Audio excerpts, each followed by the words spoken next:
So picture this, the biggest mafia boss on the East Coast is at his own engagement party about to seal a mega alliance through marriage, and boom, plot twist of the century. His missing wife, the woman who disappeared 8 months ago without a trace, suddenly shows up in the hotel service area wearing a waitress uniform and carrying a full-term baby bump. Yeah, while he's standing there next to his fiancée. And it gets worse. His most loyal bodyguard has known about her for months and kept it secret. At that point, this isn't just romance drama anymore. This is a ticking time bomb involving betrayal, a hidden child, a broken marriage, and a mafia war waiting to explode. And the moment Kale asks, whose child is it? The whole story shifts into pure emotional chaos. Trust me, once that question drops, there is no way the viewers are clicking off. Listen closely as the atmosphere in that room turns frigid, a gathering of predators sensing blood in the water. Emily watches from the shadows, her breath hitching as the legendary Adrian Volkov stands exposed to the crowd. This isn't just drama, it's a funeral for a reputation, and she's desperate to vanish before the scavengers move in. It is the gruesome beauty of a tragedy you simply cannot turn away from. Then the predator finds its mark. Adrian's gaze cuts through the chaos, pinning her to the spot with a chilling recognition. For weeks she has seen his ruthless efficiency, but this is something far more lethal than business. She is now the center of his dark universe. There is no warmth in those eyes, only a cold, calculated desperation. With a single silent command, her body betrays her, moving toward him. She clutches that plastic clipboard to her chest, a pitiful shield against the weight of 1,000 judging stares.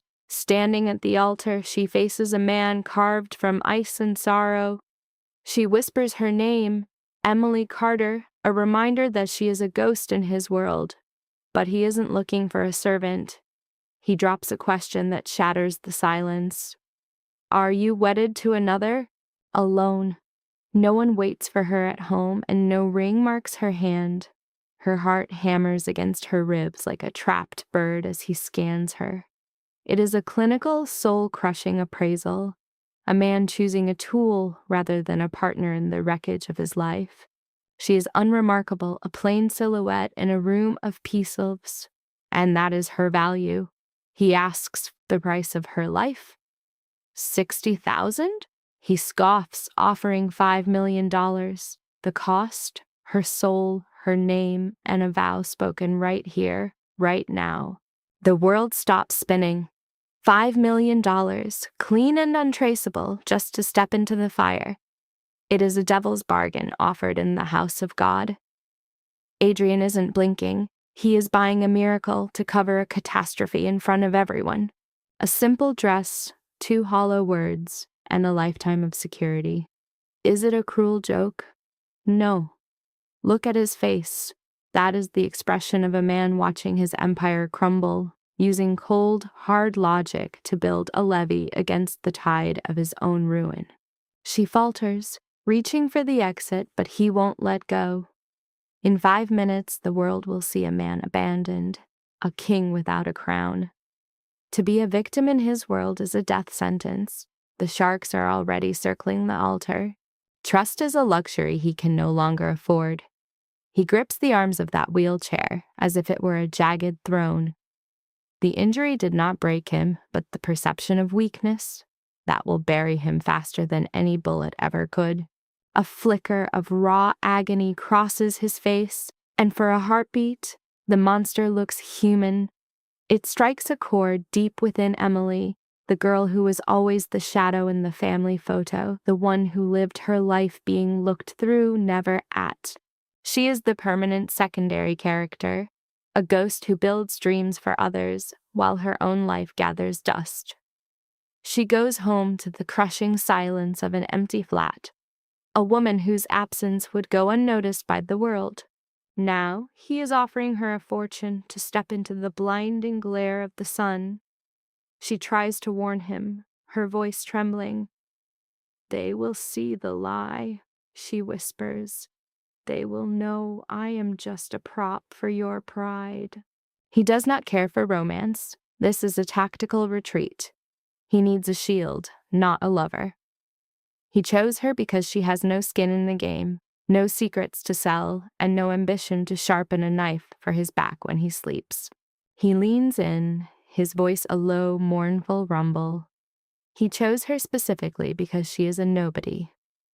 It is a brutal truth that cuts deep, but the shock of the moment numbs the pain of being called a blank canvas for his manipulation. For the first time, a powerful man is being terrifyingly honest with her. There are no illusions here, only a massive check and a role to play. A year of high society masquerades pretending to love a man who only sees her as a strategic asset. 12 months of living a lie, then a quiet exit with a fortune in her pocket. He smiles, a cold, mocking thing, reminding her that the alternative is returning to her $75 an hour existence. A life of scraping by versus a year of gilded acting. He sees the hunger in her eyes. $5 million isn't just money, it is a key to a door she never thought would open. The weight of that bribe is heavy enough to crush her conscience, drowning out the voice telling her to run. For 28 years, she played by the rules and ended up with nothing but a collection of lonely nights. Being the nice girl only got her stepped on. Perhaps it is time to be reckless. Perhaps the danger is exactly what she's been starving for. I will do it, she breathes. His face remains a mask of granite, but the darkness in his eyes shifts. He snaps a command to the shadows, 3 giants who look more like weapons than men standing by in stunned silence. He summons a titan named Marcus, a man whose hands look built for ending lives. The order is simple. Find a gown, find it now, and return within 10 minutes. Without a word, the enforcer and his shadows vanish into the corridors of the church. The room tilts as the reality of her choice sets in. She has sold her tomorrow to a king of the underworld. He tells her to drop the clipboard. She needs to shed the skin of a servant and wear the crown of a queen. Her fingers tremble as she lets her old life fall to the floor. He catches her wrist, his grip a steady, heavy weight that anchors her to the moment. "No more, boss," he murmurs. "For the world, we are a tragedy of love." The ghost of his touch lingers on her skin as the minutes bleed away. Marcus returns, carrying a simple white shroud of a dress. It is a frantic, hollow preparation for a ceremony that holds no spirit. Only the cold breath of survival. The fabric clings and sags in all the wrong places, a costume for a play she never rehearsed. In the mirror, she sees a stranger with haunted eyes. Her boss, Vivian, stands in the doorway, a silhouette of judgment and disbelief. Vivian warns her she is being used as a pawn in a game she does not understand. Emily does not flinch. For $5 million, she will be whatever he needs. She will walk into the den of lions if the price is right. There is no choir, no scent of roses, only the heavy silence of 200 killers watching her descent. Every step toward the altar feels like a heartbeat. Adrian waits there, a portrait of absolute, terrifying composure. She reaches him, and he takes her hand with a calmness that chills her to the bone. The priest begins to protest, but one look from Adrian silences the holy man's soul. "Begin," he growls. The union is sealed with the cold precision of a business deal. No promises of forever, no whispers of devotion, just the rapid-fire exchange of legalities in a room full of ghosts. The deed is done. He presents her to his world with a silent challenge. Accept this new reality or suffer the consequences. The silence that follows is deafening. He turns his back on her, leaving his new bride to drift through a sea of predators alone. She is now Mrs. Volkov, a name that feels like a lead weight. She follows him into the shadows, catching a glimpse of the man behind the armor. The iron gate slams shut. He demands solitude, turning their wedding night into a cold, clinical confinement. The lies are already spreading through the city like a virus. No one believes the fairy tale. but everyone is too terrified to whisper the truth. There is no turning back now. His final words to her are a grim benediction. Try to stay alive. Is this a palace or a tomb? The windows are reinforced glass, designed to keep the world out and the secrets in. $5 million for a few minutes of theater. Marcus addresses her as ma'am, a title that tastes like copper in her mouth. A golden cage with hallways that never end, leading her to a bedroom where the only company is her own regret. The transformation begins tonight. Irina is coming to polish the new trophy and prepare her for the wolves. Silk replaces cotton. Diamonds replace the mundane. Everything she used to be is being buried under layers of expensive armor. They live in separate worlds under the same roof. A marriage built on paper, frozen by a distance no money can bridge. The master does not seek companionship, they tell her. She sits in the dark, wondering if the fortune was worth the hollow ache in her chest. $5 million, 12 months of silence. That is the exact price tag, the rest of her life. 1 year of performing for a gallery of monsters, all for the hope of a paycheck that buys her soul back. Irina takes the reins. The pleasantries are over. The war for social survival begins now, and there are no survivors in this game. Adorn yourself in majesty or face total ruin. That silk is your armor.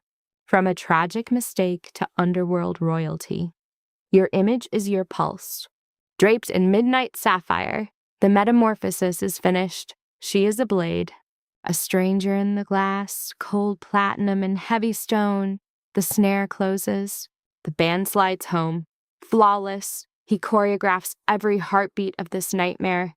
200 monsters go silent. She walks straight into the lion's den.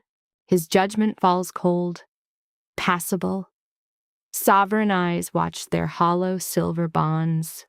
The mandate, smile and swallow your voice. Become a shadow without a name. The feast of questions commences. He warns her to feed before the wolves strike. Fabricated truths take root. Then comes Julia, scarlet, sharp, and smelling of danger. Those congratulations are a jagged edge. She begins carving up the bride. She ridicules the girl, whispering of the blood beneath their floorboards. Old ghosts surface, his hands white-knuckle the metal of his chair. She is drowning in silence as he casts out his poisoned past. A final threat lingers. He orders a performance upon the dance floor. He commands a waltz, a beautiful lie for the watching eyes. He draws her in, mimicking the warmth of a love that does not exist. His whispers ice, let fear keep you breathing until the dawn. 3 hours bound by law in a room full of assassins.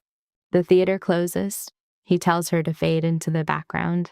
Only stillness remains as the dawn retreats into his own darkness, imprisoned within gilded walls for 365 days. That $5 million stone is nothing more than a transaction? He demands total distance, abandoning her to the echoing halls.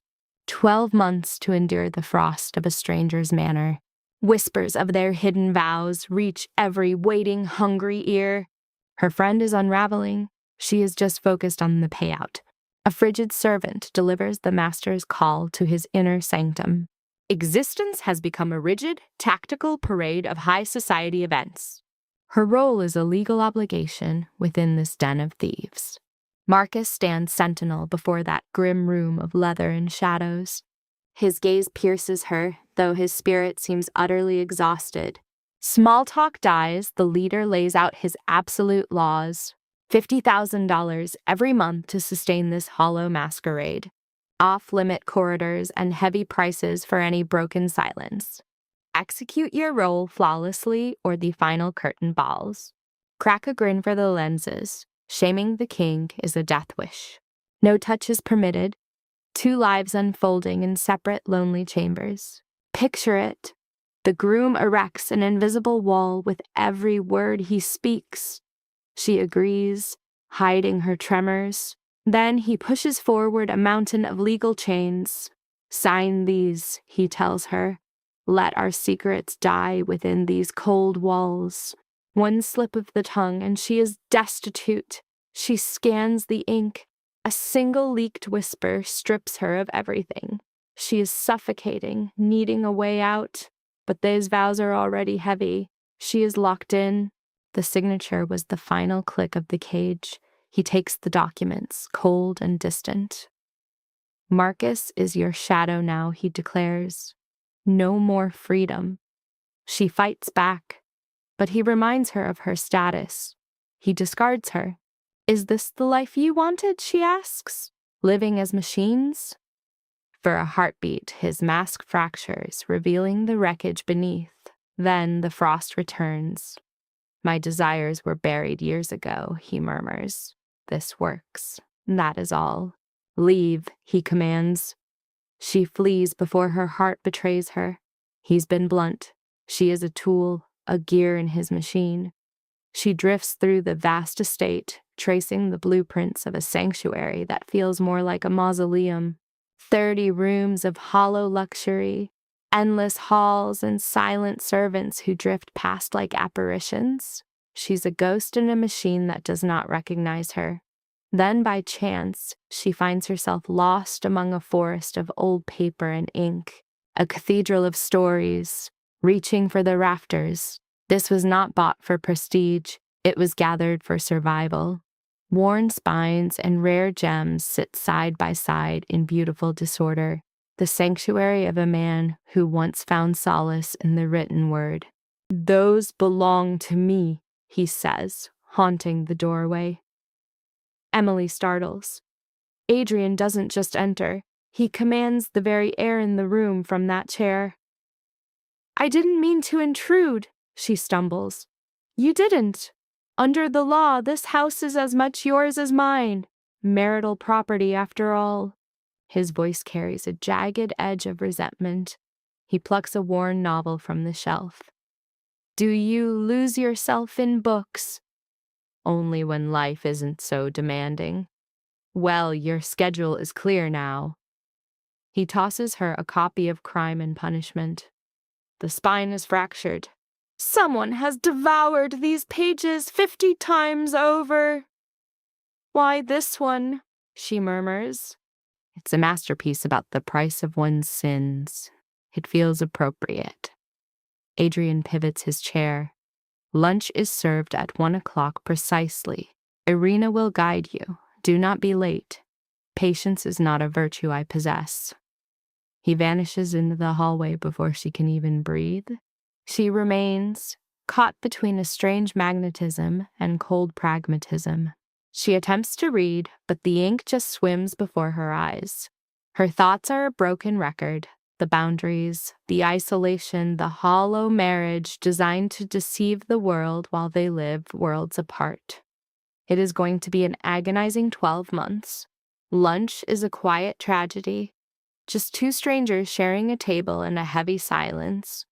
The stillness is thick enough to suffocate. Is this our daily ritual? She asks. Adrian barely glances up from his screen. Is what? Sitting here in this performative silence, it's absurd. It is a necessity, the staff watches. Gossip spreads if we aren't seen together. You will learn to play the part eventually, and if I refuse to learn, then the next year will be a slow descent into misery. Adrian finally sets his phone aside, his gaze piercing her. What were you imagining, Emily? A fairy tale? A new best friend? I was hoping for a shred of human connection. Fine, we are communicating. Are you satisfied? You're merely enduring me. There is a world of difference. Adrian's jaw sets into a hard line. You want engagement? Fine, let's begin. Where did you spend your youth? What skeletons are in your family closet? What occupies your mind when you aren't orchestrating events? The questions hit her like a barrage, cold and calculated to prove a point. He isn't asking out of interest. He's sharpening his tongue. Connecticut, she snaps back. Middle class with two sisters who actually have functional lives. My parents think I've lost my mind for marrying a ghost. No hobbies, just work. Sounds like a desert, he muses. Rich, coming from a man in a hollow mansion who had to purchase a companion. She pushed too far. She braces for a storm, but Adrian lets out a sharp laugh, a genuine human sound that briefly shatters the ice. Touché, he concedes. Two isolated souls playing house. At least we are being honest about the wreckage. Are we? It feels like we're both drowning in the act. The warmth vanishes instantly. It has to suffice. There is no other way. He maneuvers away from the table. I have meetings until dusk. Marcus will escort you to the city. You require a wardrobe that reflects the status of a billionaire's wife. My clothes are fine. You have the wardrobe of an employee that will no longer do. He pauses at the threshold. Emily, you asked what I desire. He refuses to meet her eyes. I want to stop being a spectacle for 1 single second. I want to be more than a man in a chair and a list of demands. But reality doesn't care for wishes. I chose to survive. Perhaps you should try the same. He is gone before the words can settle. She is left in the center of that opulent void, wondering if he's right. Maybe survival is the only thing left to fight for. That realization is darker than her wedding day. Then begins the bizarre excursion with Marcus, his silent shadow. He guides her through shops where a single gown eclipses her previous yearly rent. High-end stylists scramble to drape her in luxury. Marcus remains stoic, swiping the black card and hauling bags as if they were simple groceries. It feels like a twisted fairy tale, a cinematic makeover stripped of all its charm and replaced with cold duty. Does he always throw money around like this? She wonders aloud. Wealth is abstract to him, Marcus replies. It's just equipment. You are performing a role, and he is providing the necessary tools. My role as his wife. Precisely. Marcus catches her eye in the reflection. I've served him for 8 years, long before the accident. He seems like an ice king, but beneath that, Marcus hesitates, weighing his words. He isn't a monster. He's just been betrayed too many times to trust the fire again.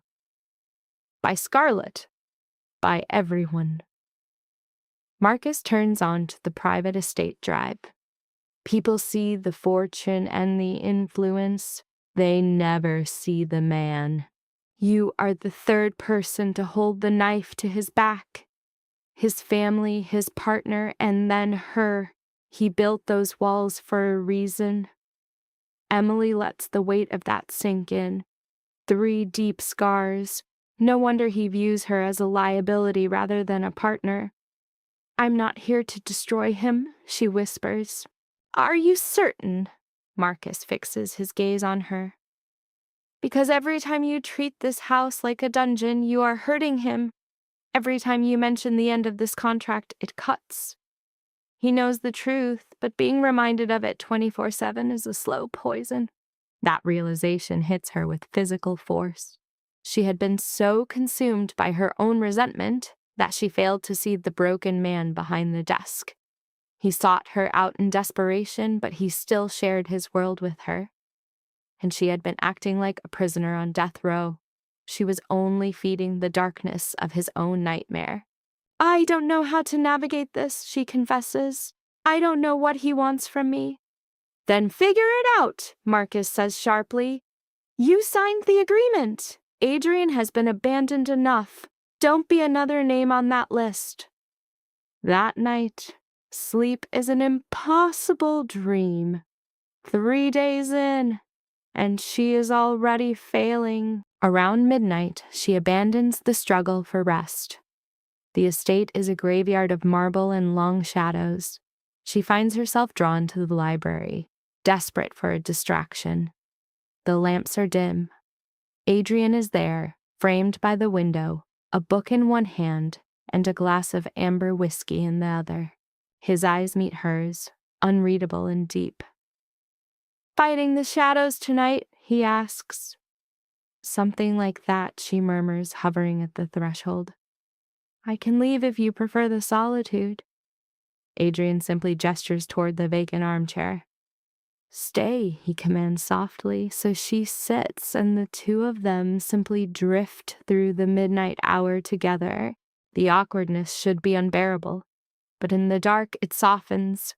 Perhaps the night allows them to shed the masks they wear for the world. "Marcus thinks I'm breaking you," Emily whispers, "by reminding you this is temporary." Adrian's expression remains frozen. "That man talks too much. Is he incorrect, though? Does it matter?" Adrian closes his book.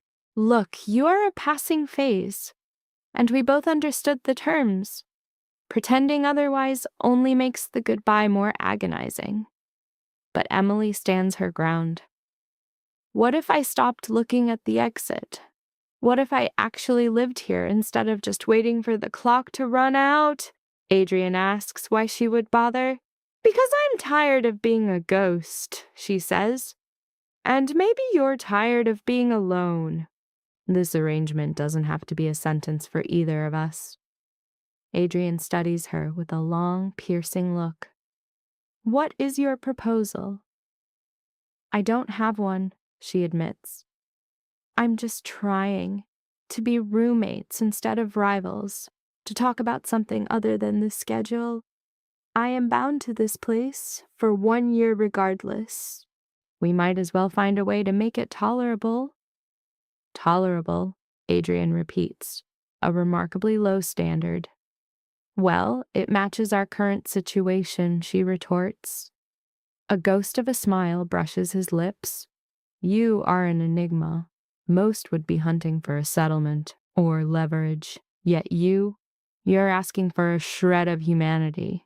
Perhaps friendship is too far, but let us try to be human." Adrian raises his glass, taking a deliberate sip. "Fine. We can aim for tolerable, but don't expect a miracle, Emily. I am not practiced at this." "At what?" she asks, opening the door. "Yes, I've noticed," she says, rising to her feet. "I'm going to rest. Thank you for letting me stay." "It is your library too, technically," Adrian calls out as she retreats. "Emily," she pauses at the door. "Yes." "Thank you for the effort. Most wouldn't even attempt it." His voice softens, carrying a rare vulnerability. "I know this isn't the life you imagined." "Neither of us did," she replies. "But we are here now. Let's make it count." She slips away before he can respond, Marcus's warning echoing in her mind. "Do not be the one who lets him down." Perhaps she isn't the cure for his wounds, and maybe this entire endeavor was doomed from the start. But she could be a decent soul. She could try to ensure this 1 year wasn't a total catastrophe for them both. It was a small goal, but it was better than the alternative. The following days settled into a new, quiet rhythm. Emily handled the social functions Adrian required with professional grace. She wore the designer armor well, smiling for his associates and charming the dangerous elite. In the public eye, they were a seamless, united force, a performance strong enough to silence the skeptics. Behind the heavy doors, the foundation was shifting. Subtle changes. Adrian began appearing for breakfast in the grand dining room rather than isolating in his study. Emily met him there, and they exchanged small talk. Literature, current events, the weather. It was just noise, but it made the mansion feel like a home instead of a tomb. Eventually, Adrian would join her in the library with his work while she read. They didn't always need words. Merely sharing the silence felt like a quiet victory. Then Thursday arrived with a sudden weight. The grand charity gala was being held at a historic Manhattan hotel, a place that breathed power and ancient money. The afternoon was a blur of hands and brushes under Arena's strict supervision. Between the elaborate styling and a gown worth more than her first vehicle, she barely recognized herself. Descending the stairs, she finds Adrian waiting. He has traded his casual attire for a tuxedo, cut with surgical precision to fit his frame and his chair. He stood there, a monarch of his own making, untouchable and cold. "Looking sharp," he murmured. "Shocked?" she replied with a sharp tongue. "Competence is a ghost in this city," he muttered, heading for the driver. "Ready for the masquerade?" "Define ready. I am prepared to play the lover for 4 hours while New York's elite pretend to have souls." A dry laugh escaped her lips. "Lead the way to the lions." The ballroom was a sea of black ties and vintage champagne, bottles worth more than a laborer's life. Men wrote checks for charities they'd forget once the sun rose. Emily clung to his arm, but beneath the glitter she felt the darkness shifting. Respect was a lie. What she saw was raw, unadulterated terror. Conversations dissolved into whispers as he passed. He was an island, a titan of industry standing completely alone in a room full of people. "You're awfully quiet," he observed. "Just observing the ghosts," she whispered. "And every soul in this room is paralyzed by you." His expression remained a stone mask. "Fear is efficient." "Maybe," she countered, looking him in the eye. "But from my view, it looks like a prison cell." Before he could argue, a man draped in silk and deception approached with a hollow grin. "Adrian," the stranger crooned, "I've been hunting for you." "The waterfront business can't wait, Vincent." "Not here," Adrian growled. Vincent's eyes raked over Emily like she was a stain. "Didn't realize you were bringing playthings into the war room," he sneered, treating her like a decorative trinket rather than a human being. "She is my wife," Adrian's voice dropped to a lethal frequency. "She is blood, not a bystander. Insult her again, and there will be no more deals, only consequences." The color drained from Vincent's face. "Forgive me, Mrs. Volkoff," he stammered, retreating into the shadows. Emily stood there, shaken by the weight of his protection. "That was intense," she breathed. "It was necessary," he replied without a flicker of emotion. "You belong to me now, and that name carries a heavy price." "Belong?" she echoed, a bitter taste in her mouth. "That sounds like I'm an asset on a ledger." He didn't blink, but his jaw clenched tight. "You misunderstand," he said, turning his chair toward the glass. "I need air. Follow me." They stepped out into the night, where the city of Manhattan lay sprawled below like a fractured mirror. He leaned against the cold metal, staring into the abyss of the skyline. The silence stretched until he finally cracked. "Words are not my weapon," he confessed. "I make things sound like winter when I mean to offer shelter. When I said you were mine, I meant you are under my protection. You matter. I won't watch you be discarded while you're under my roof." A strange ache bloomed in her chest. "Thank you." "Don't," he snapped. "It's tactical. If they can break you, they think they can break me." "Right tactics," she mused, leaning beside him. "You know, you could just admit you have a heart without framing it as a business plan. I won't give you that satisfaction, because then you'd have to admit you care." "I don't," he bit back, his voice too sharp to be true. "I am protecting the brand." "Sure you are," she whispered. "Adrian, feeling something isn't a flaw." "It's a target," he countered, his voice like grinding stone. "Every heart I've opened has been a place for a knife. So I buried it, and I'm not digging it up for a temporary arrangement." The words felt like a physical blow. She thought they had found a bridge, but he had just burned it. They were merely two actors on a stage, waiting for the curtain to fall on a profitable lie. "I hear you," she said, her voice barely a ghost. "I'll remember my role." She vanished back into the warmth of the gala, her heart turning to stone. The rest of the night was a blur of plastic smiles. She was a fool for trying to touch a man who was already a statue. She wasn't saving him. She was saving herself from a man who had built a fortress around his soul. The ride back to the mansion was a heavy, suffocating silence. Upon arrival, she fled for the staircase, desperate to escape the weight of his presence. "Emily, wait!" He sounded broken. She froze on the steps. "I'm sorry," he whispered into the hollow hallway. "I don't know how to exist like this. You're trying to build something, and I'm just trying to survive by pushing everyone into the cold." She turned to find him at the base of the stairs, the shadows revealing a vulnerability he usually kept locked away. "I'm terrified," he admitted, his voice trembling. "Terrified that if you matter, your departure will finally break what's left of me. I can't survive another loss. So I build walls and speak in riddles. You deserve a better man." Emily descended, sitting on the cold step until their eyes met. "I'm frightened too," she admitted. "Scared that I'm just a ghost in your house. Scared of being invisible for 365 days. Think of leaving with millions, but having a soul like a hollow shell." They were both staring at the same nightmare, that this grand lie might leave a permanent mark. Adrian reached out, his hand surprisingly warm as he gripped hers. "Bearable," he murmured. A single word that felt like an entire confession.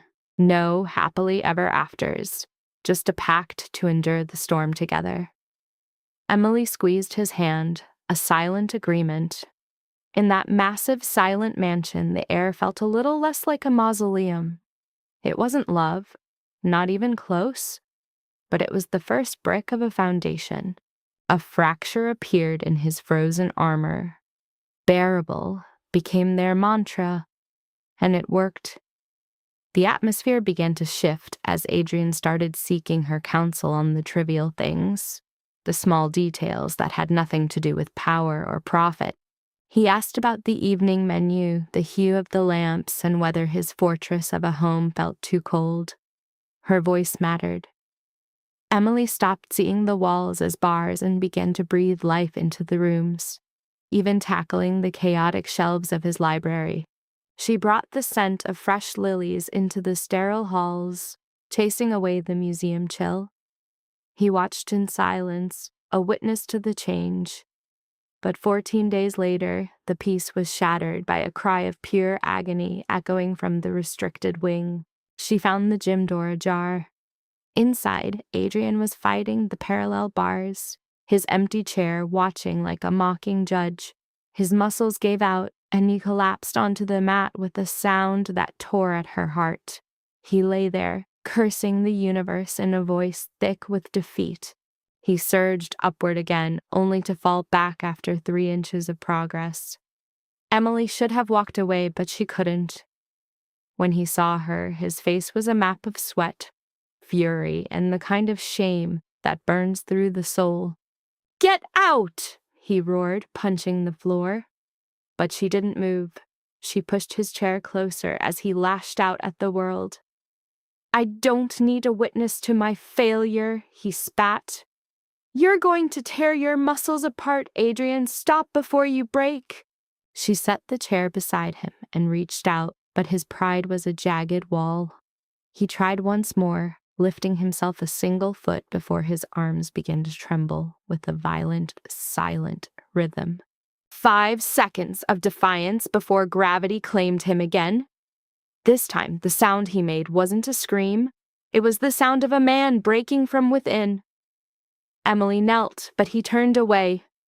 "Don't look at me," he choked out. "Don't look at me like I'm a broken toy."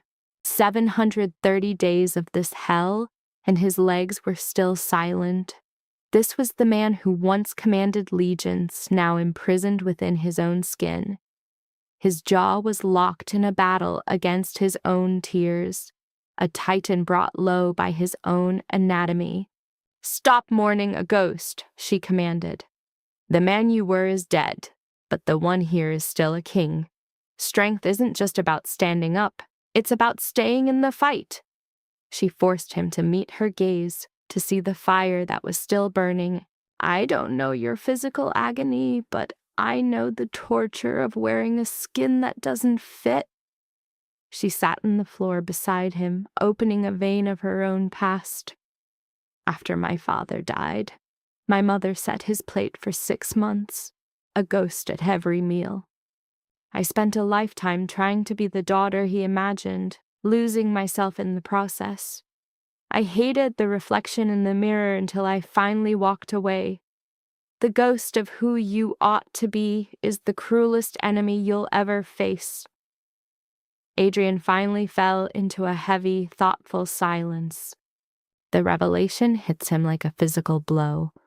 Her father, gone at 23 in the middle of a wedding celebration. A legacy of grief that Emily carried like a shroud, chasing a ghost's validation. She looks him in the eye, her soul recognizing his shared agony. Fighting the man you used to be is a war nobody wins. Adrian offers a rare, fractured apology for her mourning and the shadows that tried to dim her light.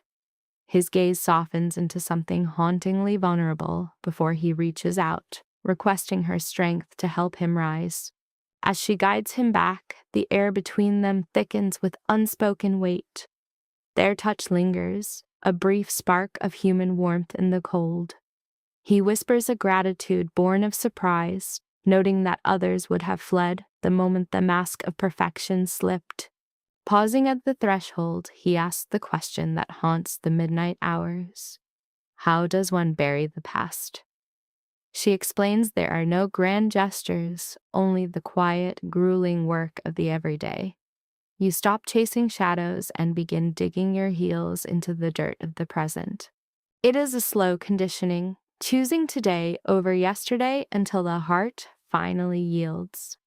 Adrian confesses his recovery feels like an endless, private hell. Emily extends a hand, refusing to let him battle his own flesh in isolation. Solitude, she knows, is the enemy of survival. When he questions her motive, she invokes their sacred pact of endurance. With a flicker of light-hearted curiosity, she asks to witness the lion in the cage. A ghost of a smile touches his lip as he warns of the indignity ahead, yet he welcomes her presence. A heavy silence of shared truth settles. Two souls weary of the masquerade, he masks his shame behind a joke about the scent of defeat. But she sees through the smoke. To her, it is the fragrance of unyielding will and blood-soaked persistence.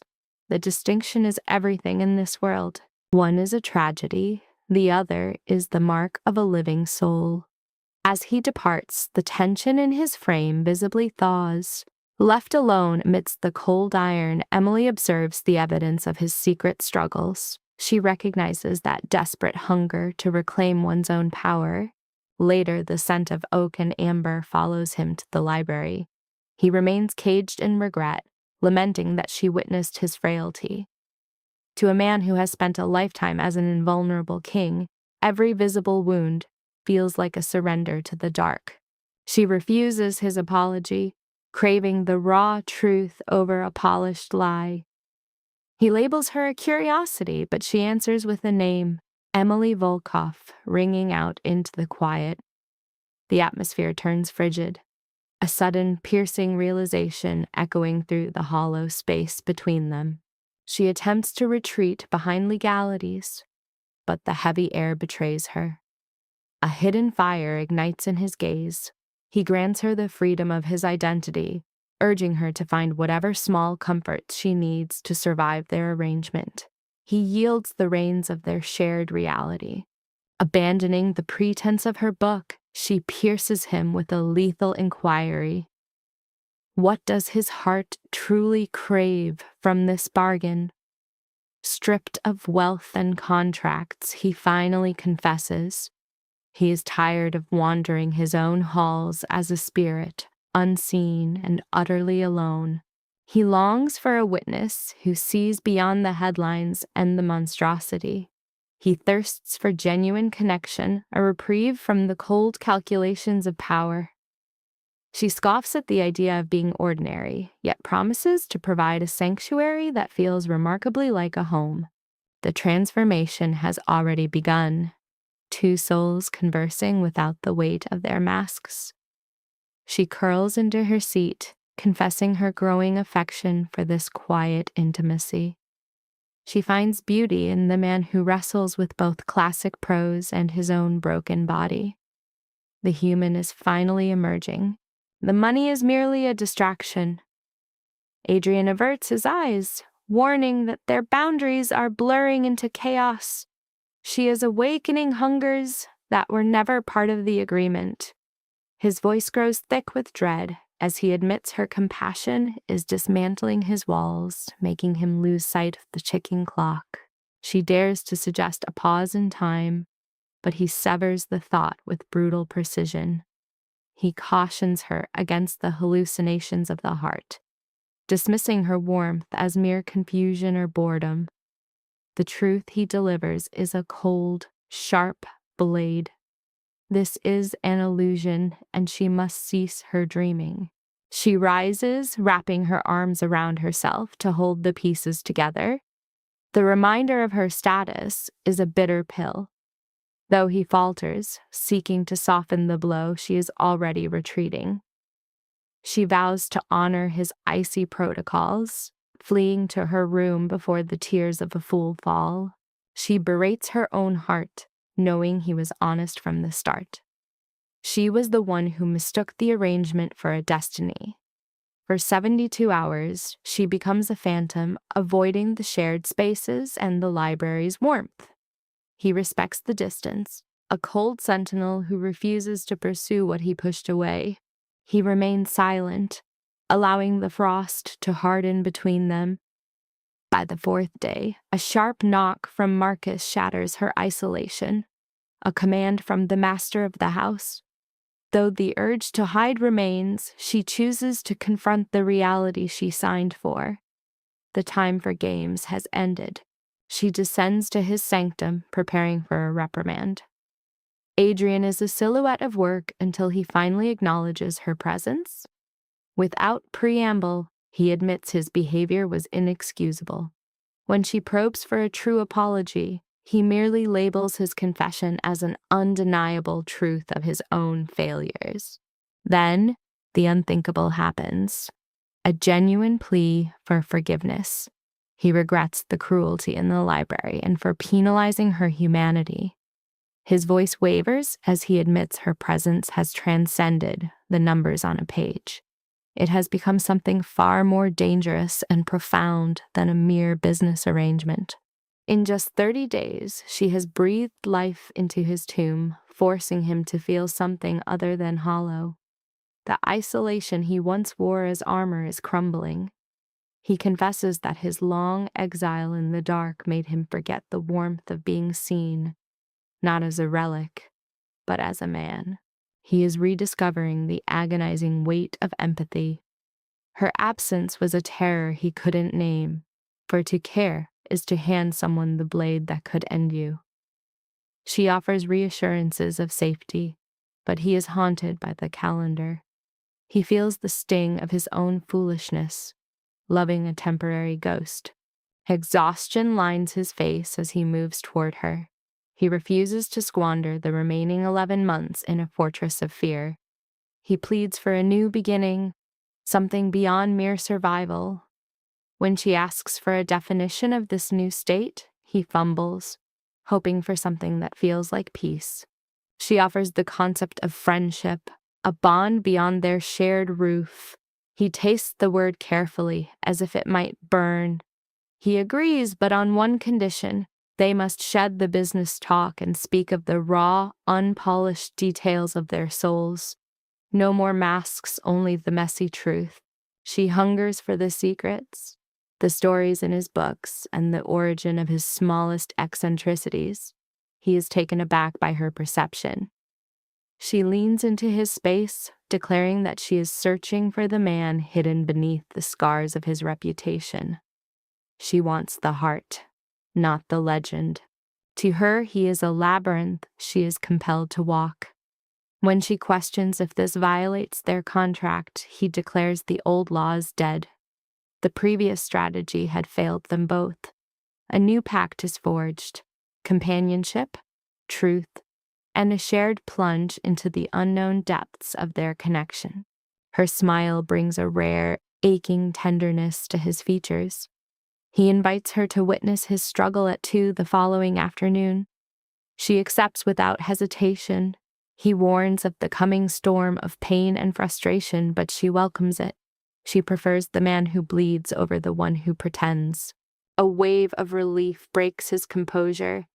They are now allies in failure, a grim bond that rings with authenticity. She acknowledges their shared wreckage with a certain grace. The following day, the training is a visceral nightmare. She watches from the shadows as he is pushed through a corridor of agony. Simple movements become Herculean tasks, leaving his limbs trembling with exhaustion. He collapses repeatedly, yet the word surrender is not in his tongue. Through teeth-gritted curses and raw frustration, he rises. Every time he falls, the command to repeat is met with a stubborn, agonizing return to the fight. Silence reigns on the journey back, a heavy veil of exhaustion. He eventually offers his gratitude for her witness. When he questions if his vulnerability repulsed her, she reveals a deeper truth. Her respect has only grown, for while others would have broken, he continues to bleed for every millimeter. Call it what you will, but that isn't frailty. It's pure, unadulterated resilience. Adrian mistakes his vulnerability for a flaw, yet she reminds him that his heart's heavy weather isn't the ultimate truth. A ghost of a smile haunts his lips as their lives fall into a melancholic rhythm. Therapy sessions, shared breakfasts, and those long midnight echoes in the library where every secret finds a home. Adrian finally unmasks the shadows of his past, speaking of parents who traded love for influence and discarded him the moment his body broke. He has spent his life treading water in a sea of predators. In the quiet, Emily offers her own scars, the tragedy of the middle child, a ghost in her own home, never quite enough to make anyone stop and truly look. He recounts the corporate scavengers who circled his bedside and the woman who traded their forever for a public shaming. Emily counters with the cold sting of professional success paired with a private life of total anonymity. As the rain beats a rhythmic sorrow against the glass, Adrian's voice drops to a low baritone. To me, you are the furthest thing from forgettable. She searches for the lie in his eyes, dismissing it as mere kindness, but he cuts through the static. It isn't charity, it's a confession. He tells her she is the kind of soul who settles into the marrow of a room. She doesn't have to scream for attention. The moment she speaks, the rest of the world simply fades into the background. He recognizes that she witnesses the beauty everyone else ignores. She walks the razor's edge between grace and iron, possessing a heart that is tender but never fragile. If the world didn't see her, they simply weren't worthy of the view. Emily's breath hitches, but Adrian isn't finished. He admits that his wish for a bearable year was nothing but a desperate mask. The original script has been burned. The atmosphere between them has shifted, heavy with things left unsaid. Locking eyes with her, he delivers a truth more jarring than any tragedy. He wants her to stay. She tries to hide behind the 11 months remaining on their clock, but he shakes his head. He isn't talking about a legal document. He wants her for every sunset after the clock stops. His knuckles are ghostly white against the leather of his chair. He knows this violates the sanctity of their arrangement, that she was only supposed to be a ghostwriter for a paid role, but she has become the sun around which his dark world orbits. The mere thought of her departure feels like a slow, agonizing amputation of a limb he only just realized was vital.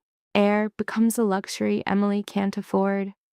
He is stripping away the pretense, laying his soul bare. This is already real to me, he confesses, breaking his own vow to never again let the walls down. He is pleading for a reality where she chooses him, not for the millions or the fine print, but for the man beneath the wreckage. Her heart hammers against her ribs like a trapped bird. For 6 long weeks, she has tried to keep her distance while her heart sprinted toward him. She has spent every night praying for the temporary to become eternal. "I just don't know," she whispers, and Adrian simply accepts the blow.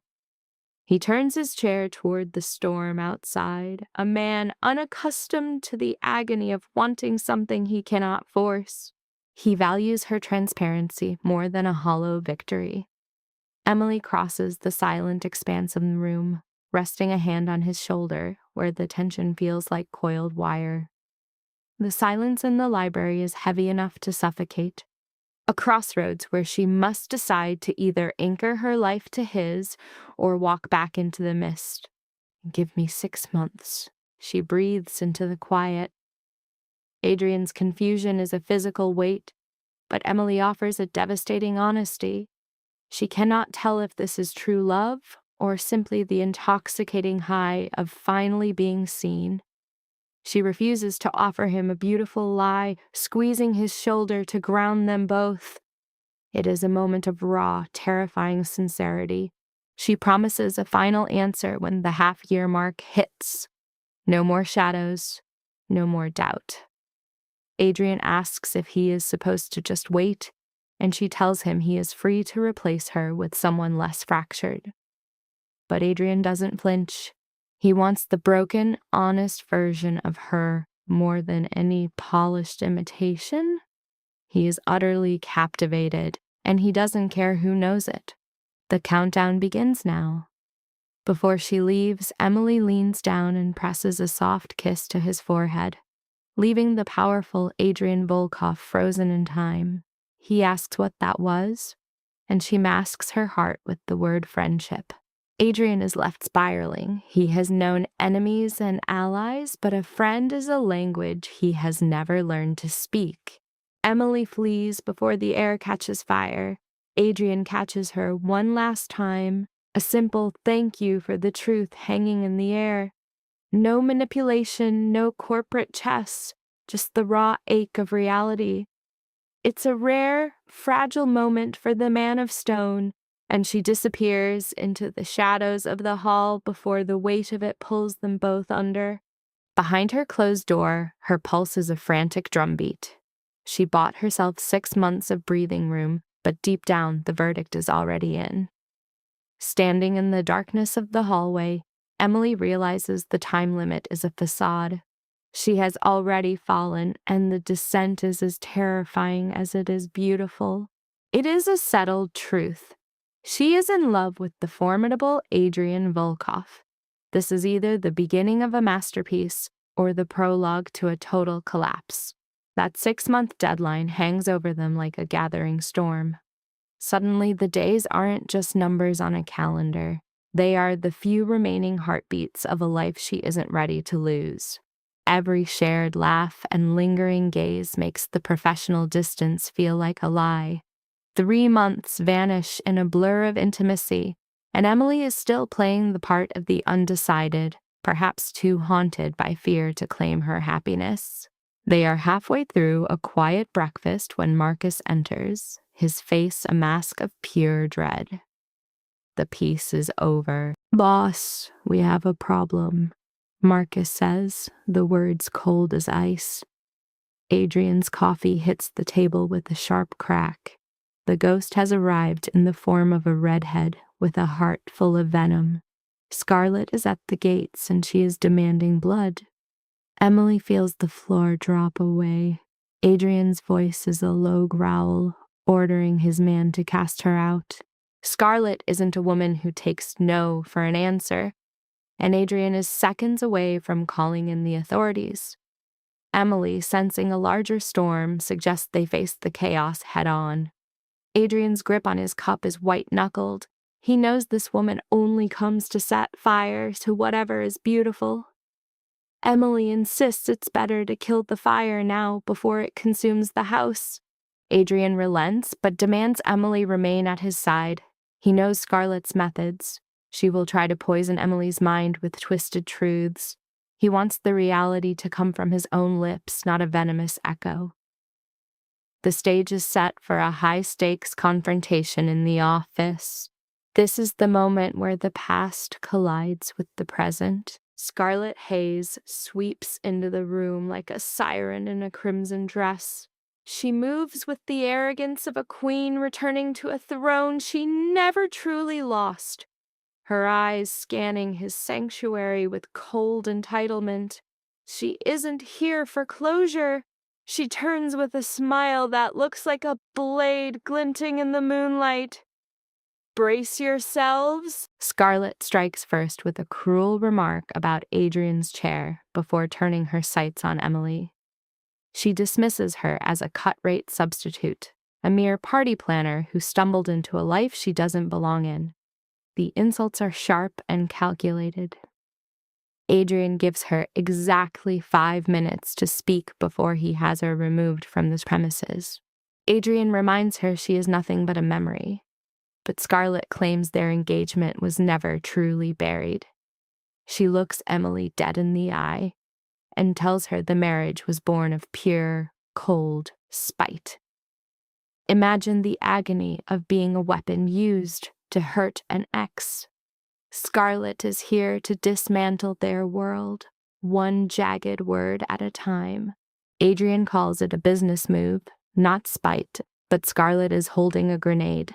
She asks Emily if she knows the dark secret behind their canceled wedding, prepared to unmask the monster beneath Adrian's skin.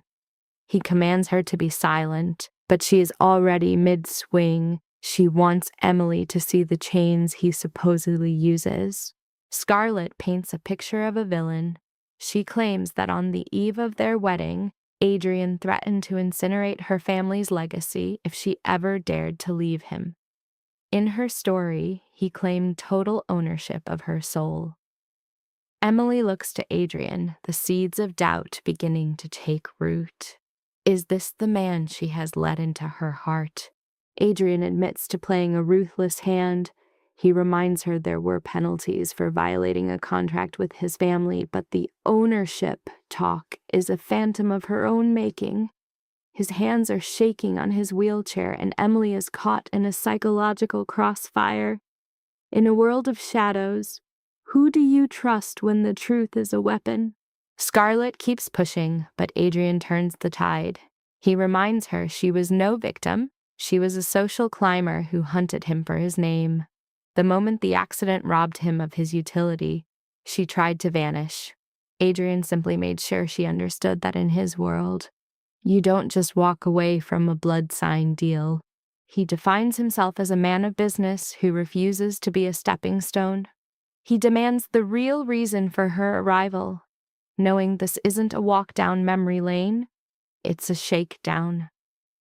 Scarlett drops the grieving lover act, her eyes turning cold and transactional. The mask falls, revealing the true motive. Scarlett wants her blood money. She demands the payout from their original contract, $2 million now and $3 million later. Adrian's laughter is hollow and mocking. He won't pay for a union that never existed, but Scarlett sneers that he owes her for the shame of being replaced by a nobody. Scarlett's fury is palpable. Her social standing is in ruins while the world pities the woman who was traded for an event planner. She demands a fortune to compensate for her tarnished reputation. The sheer audacity is staggering. She truly believes she can monetize her own exit from his life. Adrian offers her nothing but the door. He refuses to fund her campaign of humiliation. But Scarlett has one final card to play. She threatens to feed the press the truth about the sham marriage. If the world learns their love is a $5 million lie, Adrian's empire will crumble. Emily's heart skips a beat as the floor gives way. Scarlett produces the evidence, the receipts of the $5 million transaction and the 1-year expiration date. She labels Emily a desperate pawn used to save a failing image. She is prepared to burn it all down unless she gets her settlement. This isn't a conversation anymore. It's a cold-blooded extortion. The quiet in this room is heavy enough to crush her. Emily's heart hammers against her ribs while Adrian plays a cold game of numbers. He is calculating the cost of her silence versus the ash of his own ruin. Every lingering second feels like an eternity of impending doom. Adrian finally blinks, but it is a calculated surrender. He offers a settlement, a mere $500,000, a pittance to him. It is a take-it-or-leave-it gamble. He dares her to burn him, calling it a gift for a common extortionist. Such ruthless efficiency. But the predator has a hidden blade. He holds the evidence of her family's crimes, 5 years of corruption that would bury her father within 24 hours. Scarlett realizes she has been cornered. With eyes full of venom, she accepts those $500,000, defeated and seething. The curtain falls. Marcus executes the transfer, and Adrian casts her out like trash. Scarlett leaves a final chilling omen.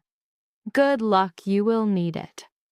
She fades into a scent of expensive florals and bitterness, a narrow escape from a total social execution. The latch clicks, ending the theatrical war. Emily is paralyzed by his willingness to pay, but for Adrian, it was just business. He gazes out the window, a silhouette of mystery and unspoken ghosts. What darker truths is he still burying beneath that cold exterior? Observe the man, my friends. He is playing for keeps. He knows she holds the torch to his empire. Behind that frozen mask, however, is a man terrified. He is not protecting his money. He is protecting Emily from the fallout. Society calls their union a lie, yet he craves the shield of their pretense. Then the truth hits Emily. He threw away $500,000 just to keep her name clean. That is not just wealth. That is a soul-bearing sacrifice. The master of the house tries to assert dominance, claiming she belongs to him. Emily refuses to be his possession. He retreats instantly, masking his desperation as protection. We see through the lies, Adrian. Your heart is showing. She questions if she is merely a contract to him. The tension snaps. Adrian finally confesses his isolation, describing his history as a wasteland of broken trust. He is convinced their connection is nothing more than a passing shadow in the dark. His soul is scarred by betrayal as high as any skyscraper. From parents to lovers, everyone left a knife in his back. He is merely counting down those 9 months, bracing his heart for the inevitable moment she walks away. Emily speaks of a shift in their dynamic, but Adrian strikes with cruelty. He labels her affection as mere loneliness and confusion, mocking her as a victim of her own confinement, a jagged blow intended to drive her away for her own safety. He is weaponizing her own feelings against her, dismissing her love as a survival tactic. He believes she is simply making peace with the prison. He is a master of destroying his own happiness before anyone else can touch it. Then comes the killing blow. He claims she only loves the gold and the glamour. He dares her to find one piece of his soul she actually cares for, one thing that is not tied to his massive fortune. Her mind goes white. The words are trapped in her throat, strangled by the weight of his accusations. Adrian looks like a ghost, a man who has already buried his own heart. He dismisses her, retreating into the cold shadows of his office. In the solitude of the library, she finally breaks. Her world is in fragments because his words ring with a terrifying possibility. Is she truly in love, or is she just a beautiful bird in a gilded cage? She cannot even find the words to explain why her pulse quickens for him. Perhaps she did just sell a year of her life for a billionaire's convenience. The poison of self-doubt is slowly consuming her from the inside out. The hours bleed away as she hides from the world. At 10 o'clock, Marcus arrives with a grim update. The boss is in the gym, pushing himself through a brutal 4-hour cycle of physical self-torture. Marcus fears the man is seeking an end. Emily finds him there, a shattered titan on the bars, pushing until his muscles scream and fail. He is soaked in sweat, his body trembling with the strain of his own internal war. He gasps that he won't stop until he isn't worthless anymore. He crashes onto the mat repeatedly, desperate to shed the skin of a failure. It is a haunting display of a man trying to outrun his own agony. The ghosts of his past are winning. He failed his ex, and now he is failing Emily. He is drowning in a sea of self-loathing. Emily kneels beside him, begging him to stop before he breaks his body permanently. He believes he deserves the torment for pulling her into his darkness. Finally, the wall crumbles. He admits he is paralyzed by how much he actually needs her. The Ice King is finally beginning to thaw in the heat of his own truth. The facade is gone. He confesses those cruel words were meant to save her from himself. He is utterly consumed by her, and that is his ultimate terror, because everyone he loves eventually leaves him in the cold. He knows the end of their contract is coming, yet he loves her anyway. Emily calls him a fool before closing the distance with the desperate kiss. This isn't just a moment, it is months of suppressed longing finally igniting. She pours every unsaid prayer into that embrace. Adrian is stunned for a heartbeat before he loses himself in her. When they finally break for air, she reveals that the list of reasons she loves him was simply too long to say. She loves his quiet strength, his stubborn heart, and even the way he hides his sensitivity behind thick books. She loves the fragile, hidden man that the rest of the world will never be allowed to see. She loves the instinctive way he shields her from the storm. She is staying, not for a paycheck or a signed paper, but because her soul is tied to his. 6 months was far too long to keep this hidden. Adrian's world seems to stand still. He pulls her back into a lingering, profound kiss, finally accepting the impossible reality that she is here for the long walk through the shadows. He whispers a question. Can she truly stay with a man who is broken? She tells him his scars are what she loves. For the first time, the feared boss lets the tears fall, weeping in her steady embrace. Time ceases to exist in that gym. He confesses his total ignorance of love and vulnerability, but she promises him a lifetime to master the art of being together. Adrian hungers for every part of her now.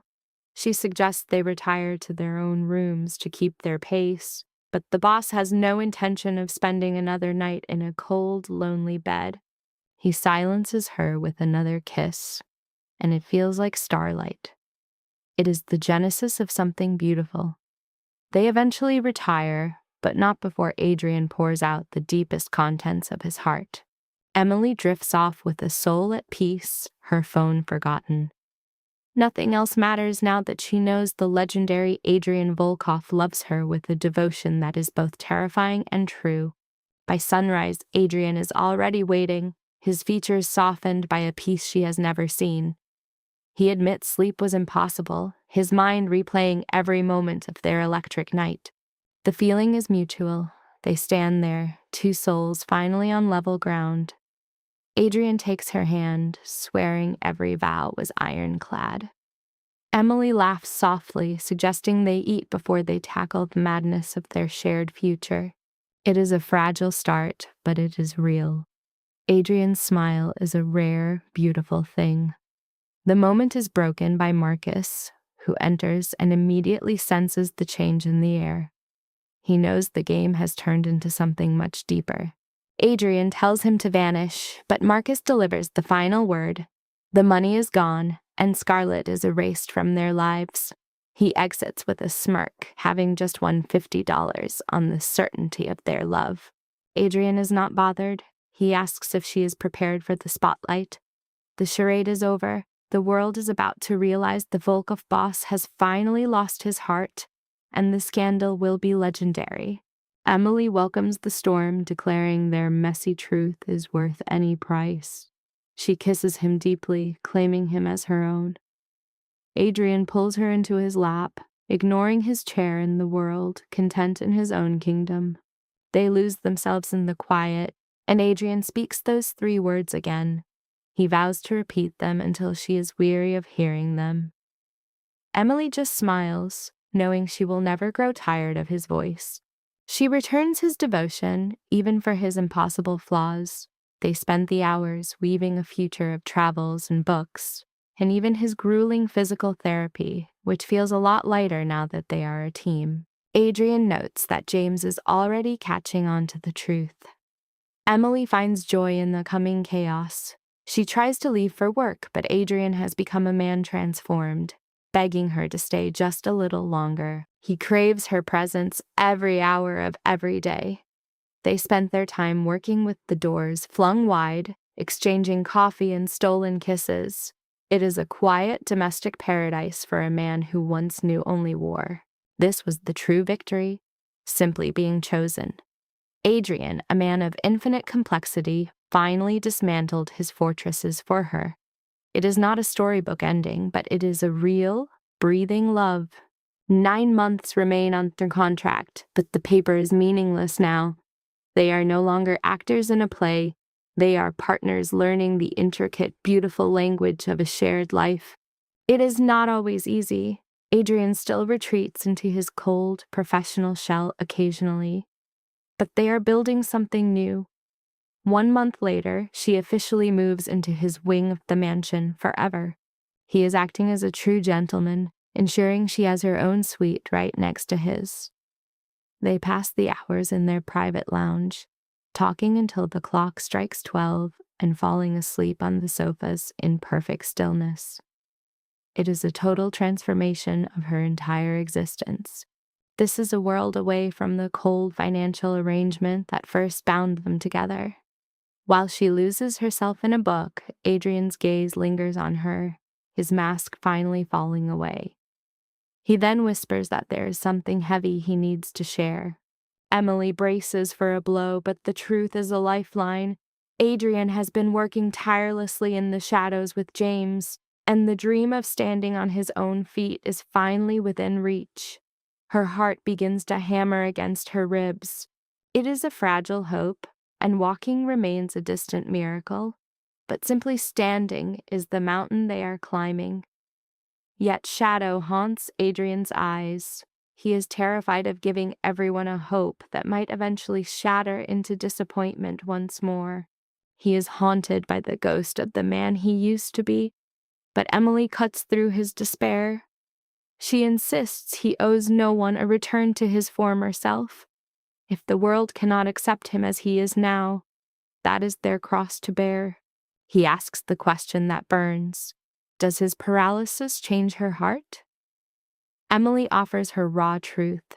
She chose him exactly as he is. Upright or seated, he is her world. Adrian finally reaches out and pulls her into his embrace. Adrian realizes that hiring a random event planner out of pure desperation was the luckiest moment of his life. He is drowning in sentimentality, and Emily teases him gently until her sister Rachel's frantic calls shatter the peace. Rachel is threatening to storm the gates if Emily continues to ignore her. Adrian does not flinch. He tells her to bring the sister over. He wants her to voice those venomous judgments to his face, not through a screen. Emily is floored that he is willing to face her family. Adrian just wants to get the ordeal over with, confident he can turn on the charm and dismantle their defenses in a single evening. He confesses he is a criminal who literally purchased her, but a criminal who has lost his heart.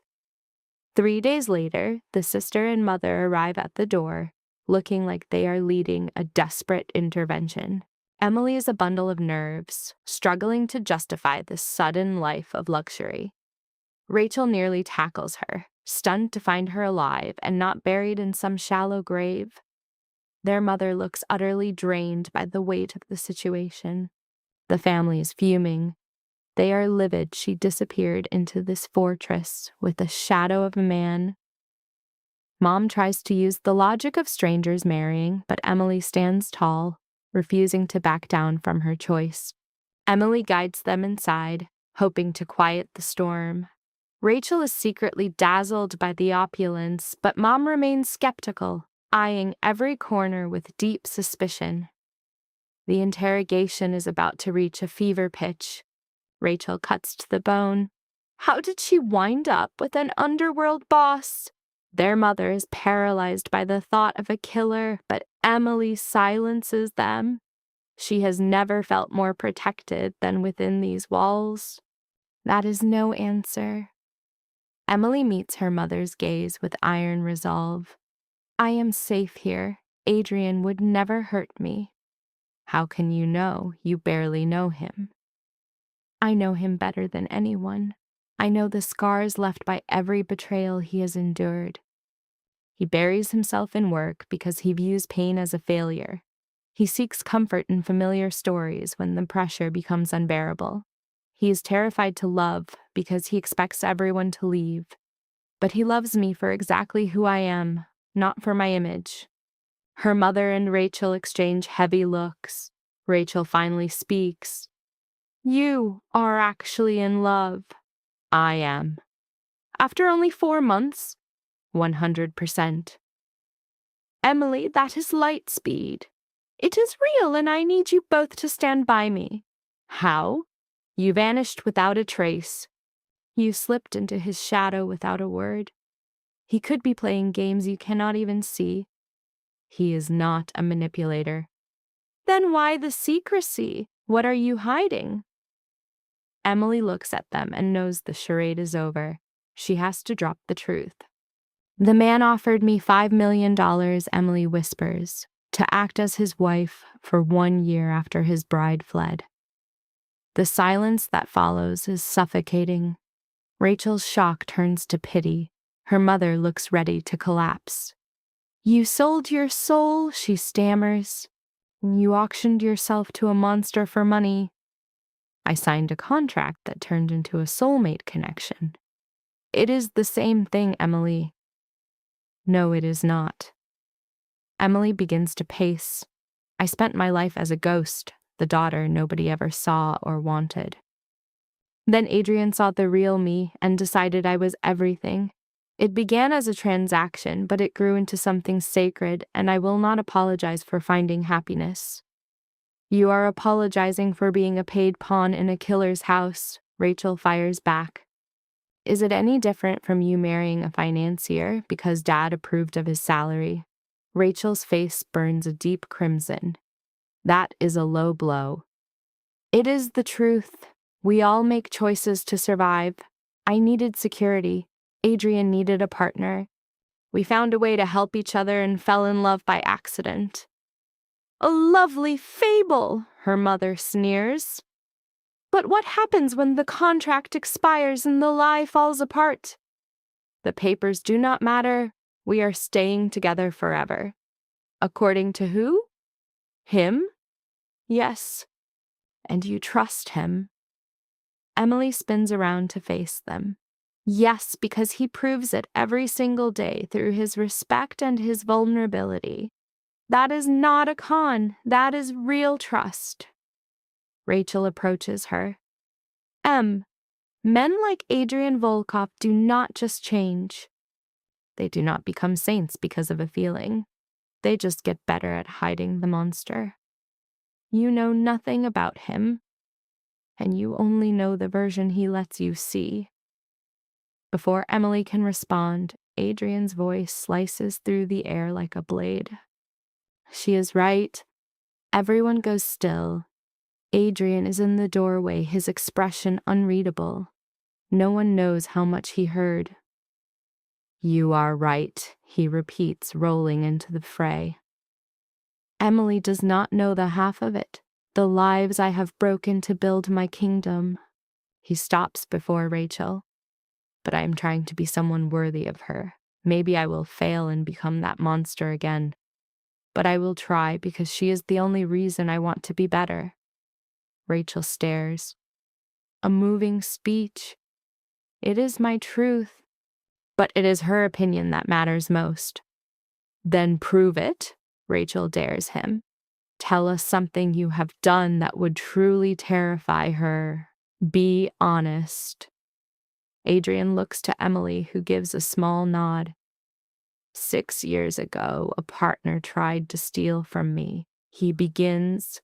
He thought I was blind. I made sure my crew saw the cost of betrayal. I had him beaten into a hospital bed for 3 weeks, then I erased his life, took his home, his name, his everything. By the end, he was a ghost. I felt no remorse. He takes a heavy breath. The man took his own life a year later. I told myself it was his choice, but the truth is I broke him, and I would likely do it again today. That is my nature. I do not know mercy. The air turns freezing. Emily feels a hollow ache, but she is not surprised. She knew his world was soaked in blood. Hearing the specifics just makes the darkness harder to ignore. That is madness, her mother whispers. It is, Adrian agrees. I am a bad man trying to change. It is all I can offer, Rachel looks at Emily. And you're fine with this? Emily has to be honest. I'm not fine with it, she admits softly. I loathe the violence and the idea that destruction is the only path he knows. But I believe he is trying to use his power for good now. I believe people can transform if someone finally cares enough to hold them accountable. She steps to his side, resting a hand on his wheelchair. I hate his past, but I am committed to his future. You are living a lie, Rachel says. Perhaps, but I am making this choice with my eyes wide open. Her mother stands. We are leaving. Mom, wait. No, Emily, I cannot watch you waste your life on a man who believes blood and money solve everything. She glares at Adrian. If you love her, you will let her go. Let her find a normal life with someone who is not this. You are right, Adrian whispers. She deserves a saint, but I am selfish enough to keep her. She is my only light. Rachel lingers in the doorway, her gaze heavy with a warning that pierces the quiet. She whispers that if he shatters Emily's spirit, there might not be enough left to mend. Emily claims she is ready, but the silence after Rachel leaves feels heavy, broken only by Adrian's dry remark. Emily rests on his chair, watching the shadows dance. Adrian admits he had to tear off the mask. He is done offering her anything less than his jagged truth. He reaches for her hand, asking if she is holding up, but her mind is still reeling from the chaos. In the stillness, Emily confesses that her mother was right. She deserved a life far simpler than a criminal empire. Yet she chooses him because a safe life is a hollow one, and Adrian is many things, but never hollow. He pulls her close, anchoring her to his side. He calls her madness personified, and she simply agrees, claiming they are two of a kind. Adrian argues that she is still untainted, but Emily insists his soul is enough for her. He leans in, his kiss a slow, desperate promise of a man who has finally found home. A dark warning follows. He will stumble, he will retreat into the shadows, and she will question why she stayed. Emily counters with the promise of her own stubborn heart and endless talk of feelings. They decide then, in the dark, to navigate the wreckage together, one day at a time. She finds a strange humor in being the optimist who fell for a kingpin. It is her new identity, her personal brand of tragedy. Adrian lets out a rare, genuine laugh, calling her ridiculous for the 10th time today. Though his eyes say he would not have it any other way, they remain entwined until the sun vanishes and dinner is called. They face the world as a unified front, unaware that 3 months later, the ghosts of their past would return. The press receives the leak. The $5 million deal, the sham marriage, the cold, calculated lie. A digital storm breaks over breakfast, a tabloid piece filled with enough proof to drown them both. Emily's heart sinks as she watches the headlines tear their life apart. She slides the phone to Adrian, seeing his expression shift into something cold, lethal, and terrifyingly calm. He smells Scarlett's venom in every word. Only she would paint him as a predator who purchased a bride.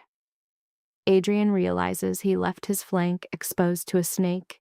He summons Marcus, his mind already spinning a web of damage control to save the Empire from the fire. Marcus arrives ready for a legal war, but Adrian knows better. A lawsuit is just more fuel for the vultures. He decides they will step into the light and reclaim the narrative themselves before the internet finishes devouring what is left of their reputation and their peace. The strategy is simple but dangerous. The truth. They will confess to the business deal but swear by the love that followed. Emily refuses to hide. She tells him she will stand at the center of the storm, unmoving, despite the lies currently going viral. Adrian warns that the world will label her a victim or a gold digger, cruel names for a cruel digital age. Emily does not care for the labels of strangers. She is ready to spill the real story. That afternoon, they prepare to walk into the blinding glare of the cameras. Marcus gathers the hungriest reporters in the city. Emily stands tall in navy silk while Adrian radiates the cold power of a man with nothing left to lose. As the flashbulbs explode like gunfire, Adrian speaks, his voice a low, steady baritone that commands the entire room. He confesses to the cold transaction, admitting he bought a bride to replace the one who fled. It was a heartless maneuver, pure business. But as he turns to Emily, the air in the room shifts. She takes her cue, her voice unwavering as she prepares to reveal the transformation. She tells them the truth. They actually fell in love amidst the wreckage. No more scripts, just the messy reality of two souls colliding. The press erupts in a frenzy of accusations, but Emily remains like ice, dismantling every cynical question with the poise of a seasoned queen. She does not deny the money or the one-year agreement. Instead, she looks into the lenses and tells the world she stayed because he truly saw her. He cherished her in a way no contract could ever demand, and she would choose this chaos over a safe lie. Adrian confirms her words, admitting he is no saint in the boardroom, but she is the only light he has. He tells the cameras that their bond is absolute. The message is clear. If anyone tries to tear them down now, they will have to face him directly. When the ordeal ends, Emily finally exhales.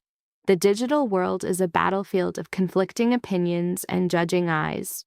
Her phone becomes a cemetery of messages from people she buried long ago, all looking for a way to profit from her sudden, tragic fame.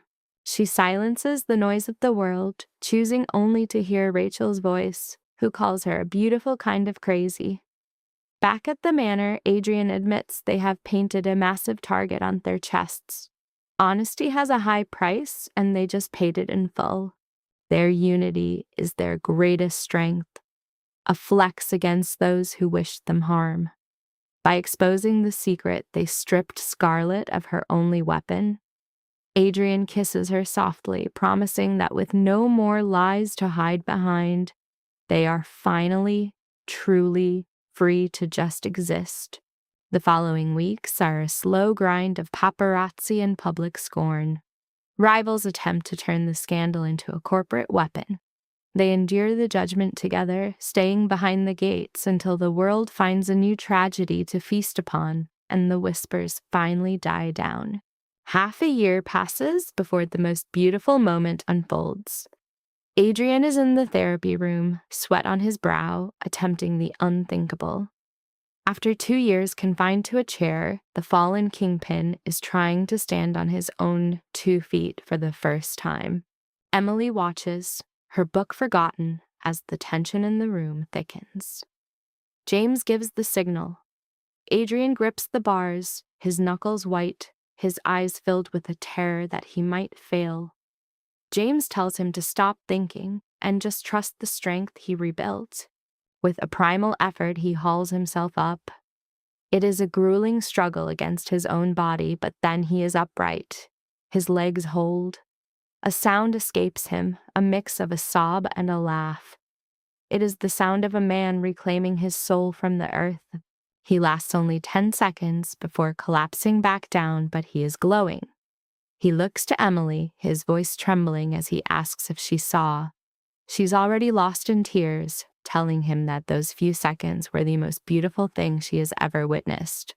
After that breakthrough, his recovery moves like lightning. Seconds turn into minutes, and minutes turn into independent movement. 3 months later, he walks 11 steps across the room without any help. It is living proof that even the most broken things can rise again. On the ride home, Emily tells him how deep her pride goes. He tries to dismiss the feat as simple walking, but she reminds him he has conquered the ghost of his accident. He is a man who rebuilt himself from ash, and that is his true legacy. Adrian softens, admitting he would have stayed in the dark forever if not for her. She was the only reason the pain was worth enduring. That night, he decides the separate lives must end.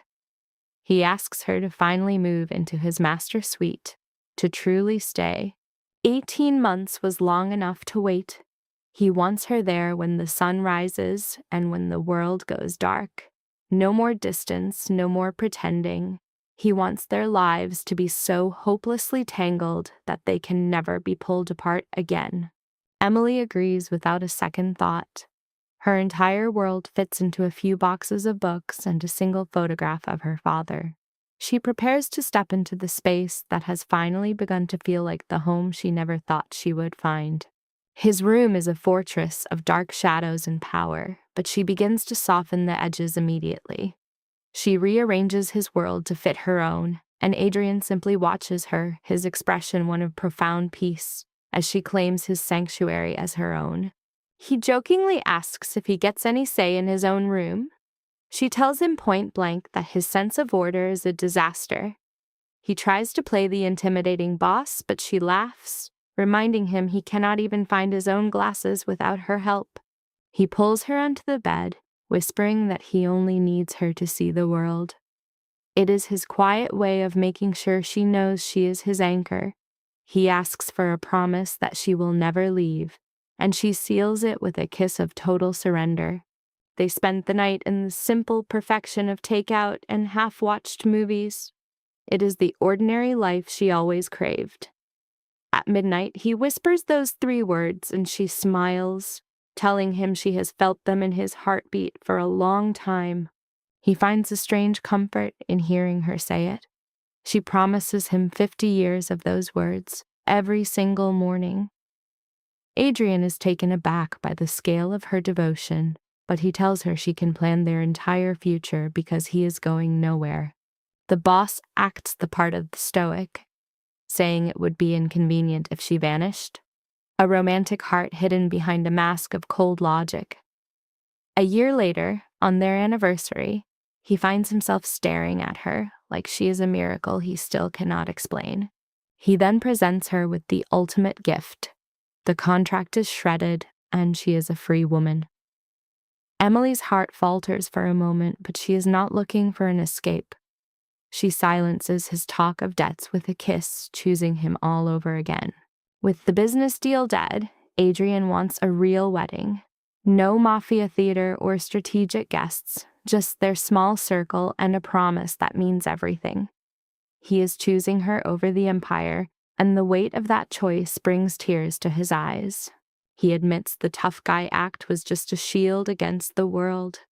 Now he asks her for real. Will she stay with the boss through all the coming storms? She says yes before he even finishes the question, finally stepping into their forever. 8 weeks later, the garden is a sanctuary for a quiet ceremony. Only the inner circle remains. No more shadows of the past, just Emily in a gown that finally belongs only to her. There he stands at the altar, leaning on his cane.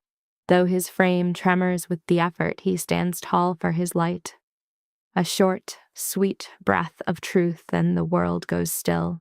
The theater is over and the masks are gone. Just two souls who braved the wreckage together. When the vows are spoken, her voice never wavers. They are bound once more, truly this time. The air feels lighter tonight. Even the doubters see the truth in his eyes. He is no longer a predator, but a man reborn, trading his iron fist for a gentle, devoted touch. It is clear now that she is the very oxygen he breathes, a transformation born of fire. Emily sits beside her king, knowing every warning she ignored led her to this hard-won victory. Exhaustion claims him, yet he remains the constant gentleman, kissing her hand. He whispers his gratitude, humbled that she saw the man beneath the monster when he was at his absolute lowest. He claims he is unworthy of such grace, but her heart will not hear it. As the night chill settles over the garden, he asks for one final dance, though his strength is nearly spent. It is a fractured, stumbling rhythm, her body becoming his crutch, but it is theirs. The struggle vanishes as they sway beneath the silver stars, lost in the silence of their own private world. The words of devotion fall from his lips again, a promise to spend a lifetime proving her heart was right. She simply smiles, knowing the proof is already written in his every scar. They return to a house that has finally become a home. With the morning sun comes a look of pure adoration and a greeting that says everything. "Good morning, Mrs. Volkoff." Truly iconic. They choose a quiet, normal life. Picture the man of shadows navigating a garden path with a cane and a smile. He has found peace in the mundane, and we are here for it. Between the books and the quiet meals, Emily finds the peace she once thought impossible. The former wedding planner is now the most precious treasure in the entire Volkov kingdom. She laughs, thanking him for the desperation that brought them together that first day. He falls silent for a moment, haunted by how easily fate could have pulled them apart forever. It was his greatest victory, he says. The dark beginnings matter little when the ending is this soft. She drifts off to sleep to the steady, rhythmic pulse of his breathing. This fractured, beautiful bond was worth every tear and every risk. It is not about being first choice, but the one you make every single day through the storm and the silence. They keep choosing one another and they will never stop. This is no hollow fairy tale. It is a throne built on survival. The boss and his queen. Mission accomplished. That is everything.